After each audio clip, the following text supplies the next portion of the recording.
Magandang umaga mga kaibigan. So ngayon magluto tayo ng ulam.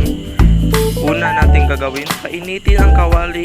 Dapat mahina lang ang apoy. Kapag mainit ng kawali, ilagay ang mantika. Kapag mainit na mantika, ilagay ang iluluto ninyo. At hintayin ito ng ilang sandali bago alisin sa kawali.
Ngayon, natapos ng ating nilulutong ulam, dito na nagtatapos ang video.